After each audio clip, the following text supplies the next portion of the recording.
ہماری رہنمائی فرما سیدھے راستے کی طرف.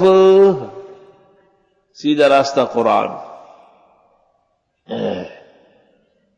سیدھا راستہ عبادت مخلصہ، سیدھا راستہ اللہ کی توحید.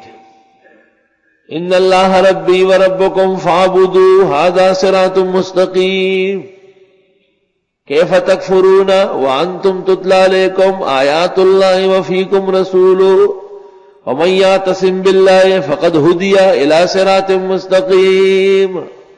صراط مستقیم اللہ. صراط مستقیم سے ہٹانے والے بھی ہیں. لَأَقْعُدَنَّ لَهُمْ صِرَاطَكَ الْمُسْتَقِيمَ، میں ان کے راستے میں بیٹھوں گا سیدھے راستے سے ہٹانے کے لیے. ابلیس نے کہا ایک موحد کو بہکانے کے لیے اول تو بدعتی کی جرأت نہیں ہونا چاہیے. موحد تو وارث الانبیاء ہے. شہد اللہ انہ لا الہ الا ھو والملائکۃ واولو العلم قائما بالقسط. اس کو کیسے ورغلاتے ہیں لیکن کوشش کرتے ہیں. لَأَقْعُدَنَّ لَهُمْ صِرَاطَكَ الْمُسْتَقِيمَ. ابلیس نے کہا تھا میں کوشش کروں گا کہ ان کو آپ کے سیدھے راستے سے ہٹا دوں. دائیں طرف سے آؤں گا، بائیں طرف سے آؤں گا، آگے سے آؤں گا، پیچھے سے آؤں گا.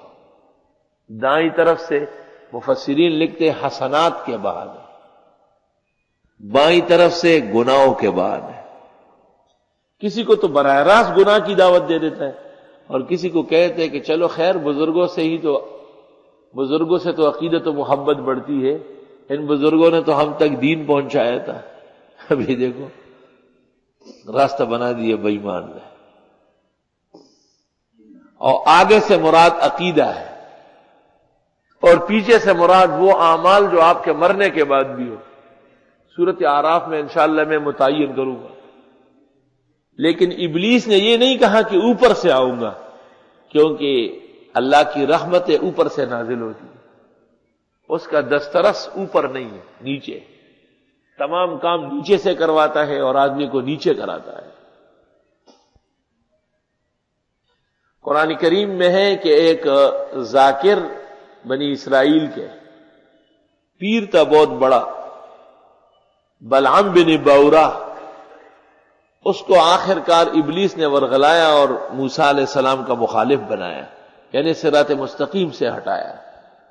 وہاں قرآن کریم اخیر میں کہتا ہے وَلَوْ شِئْنَا لَرَفَعْنَاهُ، ہم تو چاہتے کہ اس کو اوپر لے جائیں، وَلَكِنَّهُ أَخْلَدَ إِلَى الْأَرْضِ، لیکن وہ نیچے کام کرنے لگا. نیچے اخلد إِلَى الْأَرْضِ أَسْفَلَ إِلَى الْأَرْضِ. وَلَوْ شِئْنَا لَرَفَعْنَاهُ. صراط مستقیم کا مقصد یہ ہے کہ ہم اور آپ اوپر جائیں، رحمتیں اوپر سے نازل ہوتی ہے. اور گناہ کیا کرتے ہیں؟ وَلَكِنَّهُ أَخْلَدَ إِلَى الْأَرْضِ، وہ زمین پہ جا بیٹھا، یعنی نیچے والا کام کرنے لگا. وہی نیچ کاروں کو نیچ کام کیا اس نے، گٹھیا کام.